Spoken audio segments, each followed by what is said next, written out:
it's Rita with Everything Homemade, and this is my garden for this year. It is 2021.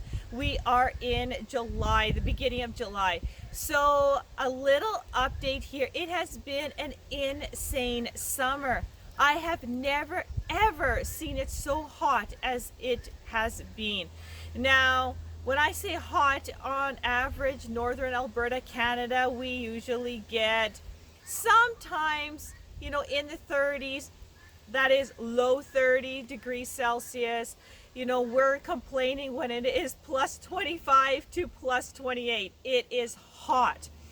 But what we experienced is a heat wave, and we got up to plus 41 and for like a week straight, and people died, animals died, plants just dried right up. It was so insane. I can't even put words to match it. It was heat that I've never felt before. It was just off the charts. So we ended up spending so much time watering. I mean, we woke up 6 in the morning, and we on average spent between 2.5 to 3 hours per day, per morning, watering the garden. That's why these aren't shriveled up, because we have the orchard needed to be watered, the garden needed to be watered, every plant, every tree needed to be watered that was really critically important. So all the fruit trees. It has been insane. Today, as I'm filming, is the first morning that we have cloud coverage. It actually has been sprinkling. We haven't had rain for over a month. So it has just been devastating here. Crops are burning up. It is just insane weather. So what I'm going to do is I'm going to do a complete garden update, because I know so many of you want to see my garden, and I have a moment where I can actually breathe this morning, a sigh of relief that I don't have the sun beating on me. I'm not sweating in the heat. I'm actually enjoying the light breeze, the cloud coverage. Ocean, look at the clouds. I mean, we miss the clouds. It has been so clear, so hot for so long that seeing clouds, I'm rejoicing. So in our zone, which is zone 2, we don't see this extreme of heat. We see extreme cold of minus 50 degrees Celsius, and I would rather take the cold because I can put on a sweater. I'm totally climatized to the cold and 4 feet of snow. But for this heat, no one here has air conditioners. We don't deal with this stuff. Our bodies aren't naturally used to it. So people who live on the equator or down in Texas or other parts of the world, Australia, that deal with this weather all the time, you're naturally used to it. But here, it's unheard of. So that's why I haven't been filming for the last 3 weeks, is because I have been literally struggling to keep things alive on the farm, including our cows and chickens and everything. So that's why you haven't seen so much action, is because we have literally been making sure everything lives through this heat wave. So let's tour the garden. Okay, so where should we start? Let's just start where I am. This here is the bean row, and you can see it here that we're going to end up having some flowers, and you can see the damage that even with constant watering, this is heat damage here on the plants. So anytime you guys are going to see a lot of yellowing, a lot of crisping of the edges of the leaves right here, it's all because of heat. And if we didn't water these, we're deep watering, so we're averaging 200 to 300 gallons of water per watering, and thank God I got a dugout. Even with that, the plants are shriveling. Remember, these plants we grow for northern environment. We're not growing for plants that tolerate this much heat. So again, they're looking good. There's some size differences definitely, but they are coming. On the racks here, just beside the row, we have some butternut squash, and it's growing up. You can see it starting to vine right there, which is absolutely beautiful. Over here, there's butternut squash again, and it's starting to flower. So soon it'll vine these entire racks. Up on top of the racks, I have these really cool red robin tomatoes. They're only grow like 12 inches tall. So they're covering the whole racks, and you can see it here. There's little tomatoes on them, and this is just really fun to utilize the rack system and put tomatoes on top, because sometimes the squash doesn't get that high.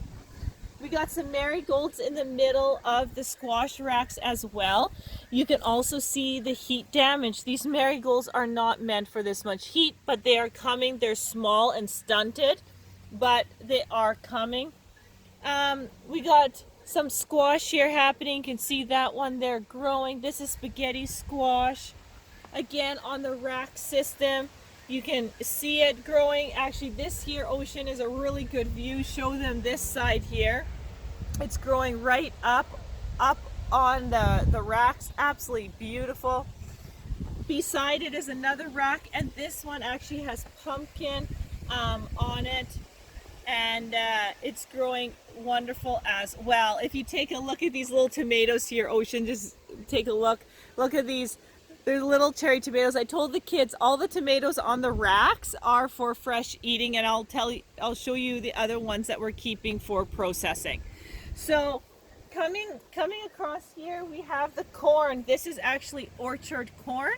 And Ocean, if you want to show them the whole row, just kind of go up. It's about a 50-foot row. The corn, as you can see with me here standing, is only getting up to here. It's orchard corn, so it's northern corn, so it only gets about 3 to 5 feet tall, and it is already starting to make little corn heads. So really nice looking corn. Of course, corn loves the heat as long as you keep it well watered.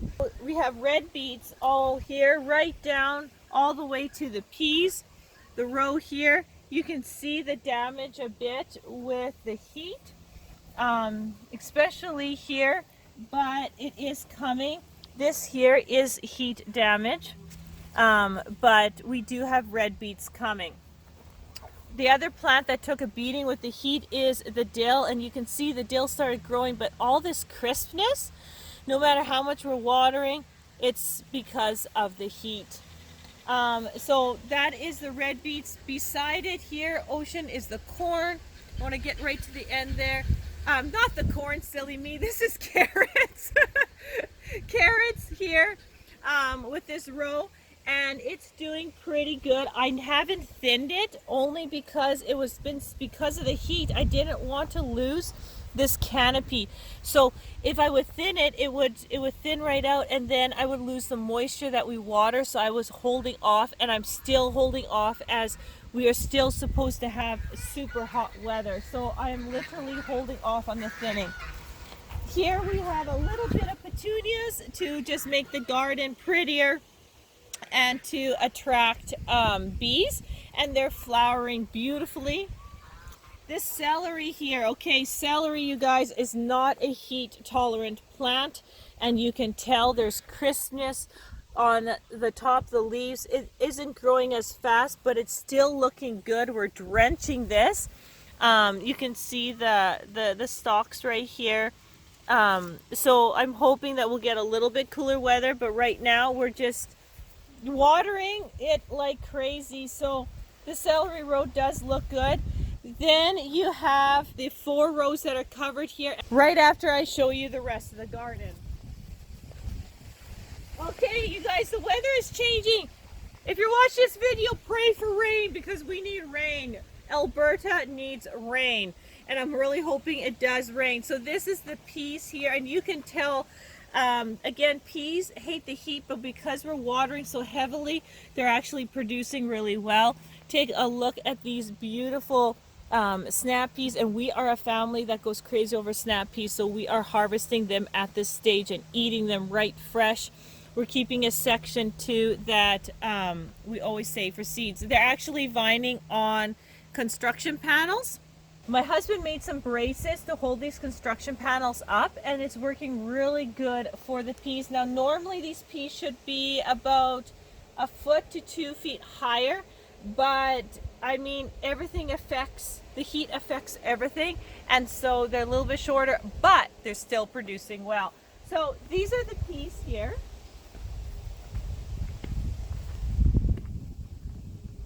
Okay, on to the cucumbers. Well, these totally enjoyed the weather. And you can see right here, we're going to start harvesting cucumbers. We actually have quite a bit of cucumbers on here, and you can see it. I want to show you guys before we harvested them. So they're perfect size. So we are going to be harvesting cucumbers and canning pickles. If you want to know how I can that, definitely check out the videos on canning. So the cucumbers are doing wonderful. Then we have marigolds, and this was supposed to be like full of marigolds, and you saw them last year on the video how the marigolds usually look. They're totally stunted because of this heat. I'm hoping that they will pick up, as they're usually 4 times the size of this. Then we have Alma peppers. Alma peppers is the paprika pepper plant, and so I'm just waiting for them to flower. As you go beside it, we have purple dragon carrots, which is right here, just a little bit of fun carrots. Then we have zucchini right here, and so let's take a look at the zucchini.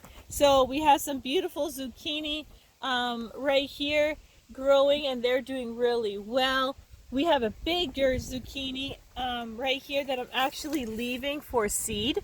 So I'm just leaving this one here, and I'm leaving this one for seed. Otherwise, we've already harvested 8 zucchini fruit already. And then we have dill. Now we have some more dill here. And you can see, again, everything looks really good. There is some heat damage, but look at this here. It's doing really well, and it's awesome because it's at the right stage for the cucumbers. So more dill here. And then we have some lettuce, and we have been harvesting this lettuce continuously. So I have this rack over it to give it a little bit of shade to help it out. But it looks a little rough because we've been cutting it and eating it. Oh my goodness, Ocean, probably for over a month and a half. We have been eating bowls and bowls of lettuce. So this here, I'm actually letting this variety go into seed over here. That's why it's a little bit higher. Okay, so now the big reveal. What is under the white fabric? So Ocean and I are going to uncover it, and you are going to be shocked to see what we have underneath them.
So as you can see, what was underneath these is broccoli, kale, onions, cabbage, and Brussels sprouts. So not only does the white fabric actually protect the plants from the hot sun, it also helps eliminate the pests, especially the cabbage moth.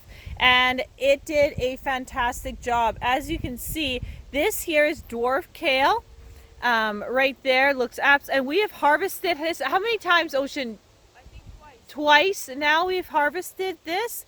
And then right here, this is broccoli, and we have harvested this once, so there's heads coming all over the place. And what we do is every week we take off the tops, the white coverings, and we water, and then we do any kind of maintenance with these rows all at the same time. So these ones are up to my waist. They are forming heads right here, and I'm just waiting for a little bit more of the heads to form evenly because I want to do some freezing and some fermenting. And we basically go through here and see. So this is a beautiful head right there that we're going to take. Look at that gorgeous head. There's another one right there, and there's another one right there. So we're just going to take our scissors and start going through it. The other thing I found with this heat, even though they're covered, when they create the head, even though we're checking regularly, they want to go and into blossom right away. So we got to be really on top of it. Otherwise we will lose our harvest. So that's not as great of broccoli as some years because of the heat, but we are getting some. So remember, you can also eat the broccoli leaves as well. So there's another head there. There's another bigger head here. And so this row is pretty big, so we're just going to go through it and cut and freeze what we can.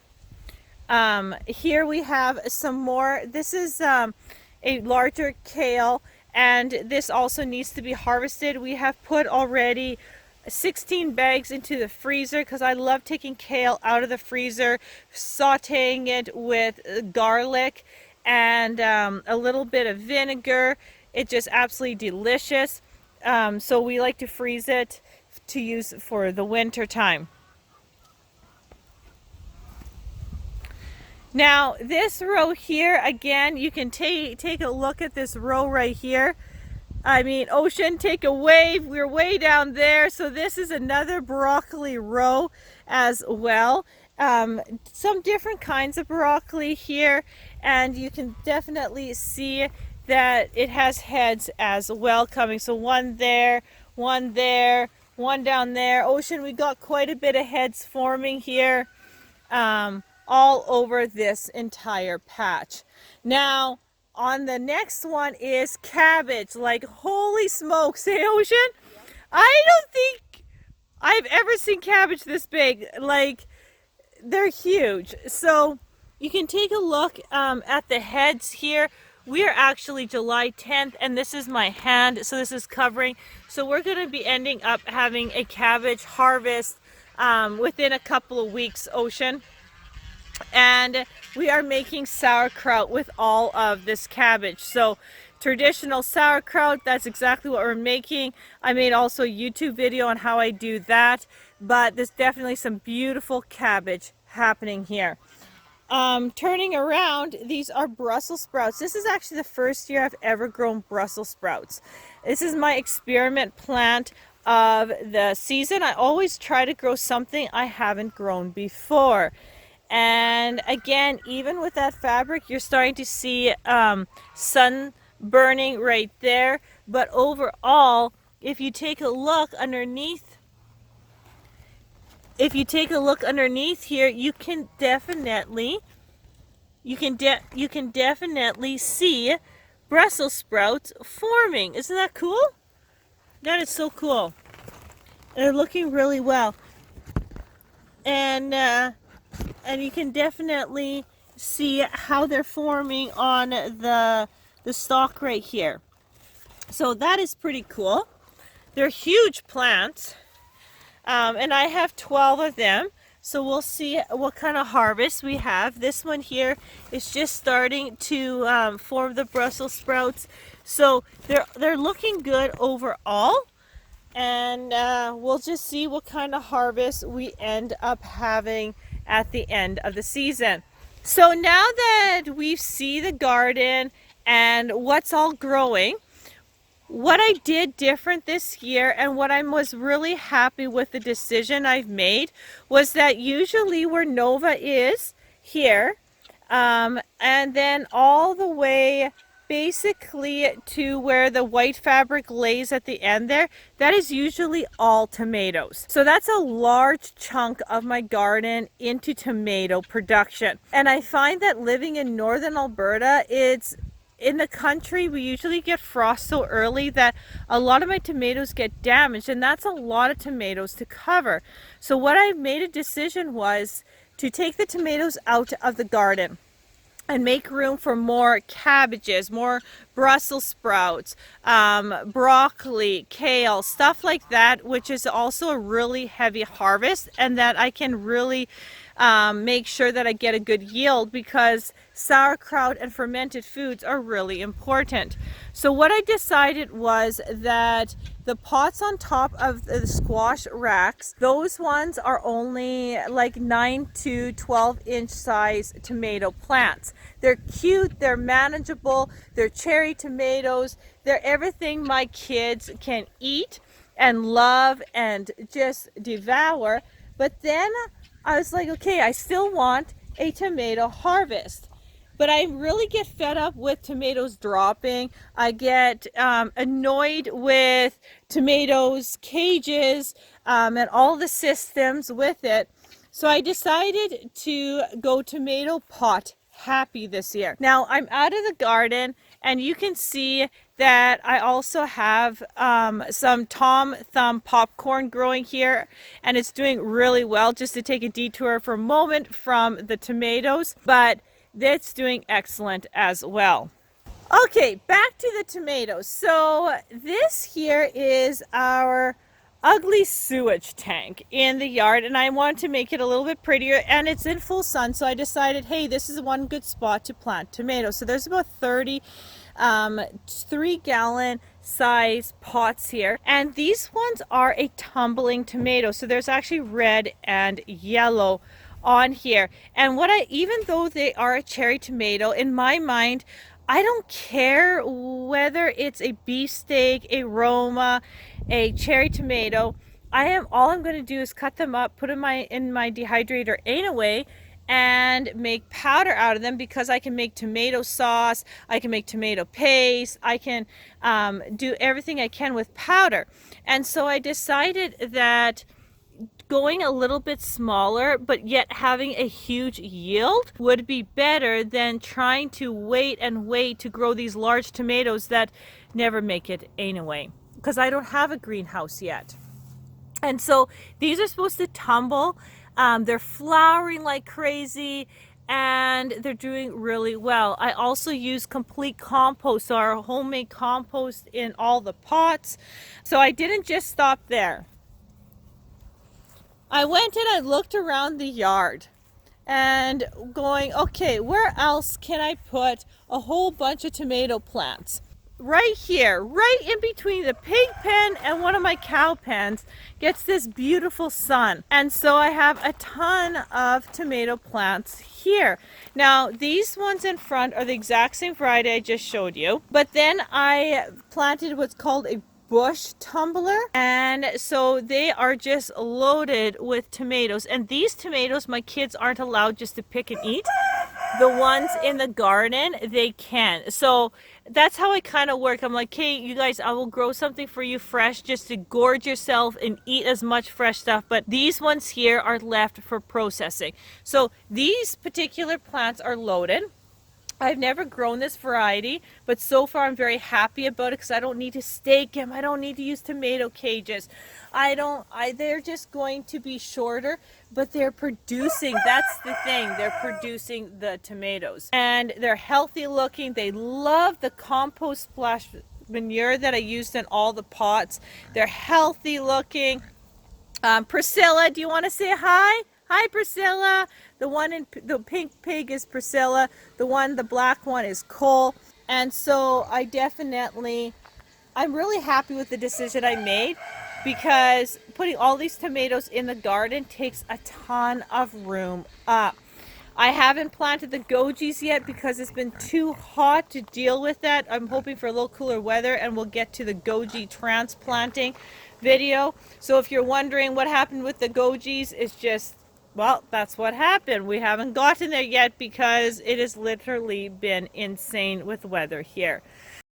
The worst row, I would say, in the garden has got to be the onions. And this just devastates me because it doesn't matter how much we watered them or what we did. We even had them covered.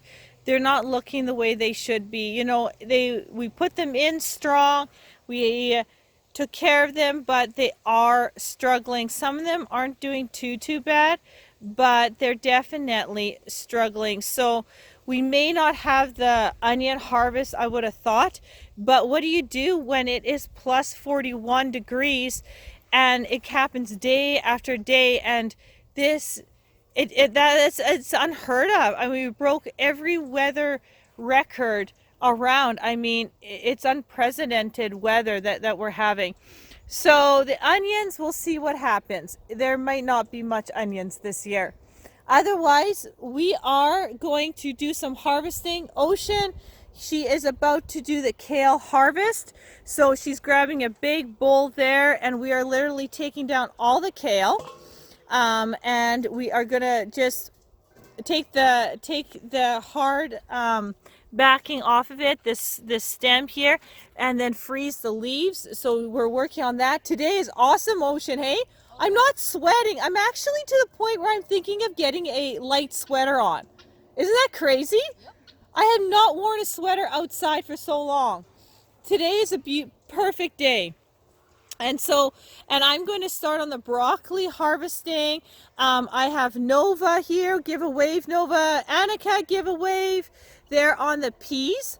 They're harvesting the peas. Remember, Nova, to start a foot in. Don't pick my peas I'm saving for seed. So we're just going to go through the garden, harvest what we can. Today is all about the garden. And we didn't want to open up these rows when it was so hot because you actually shock the plants so much. That's what we're up to in a nutshell with the garden. And so anyway, I hope you enjoy the update.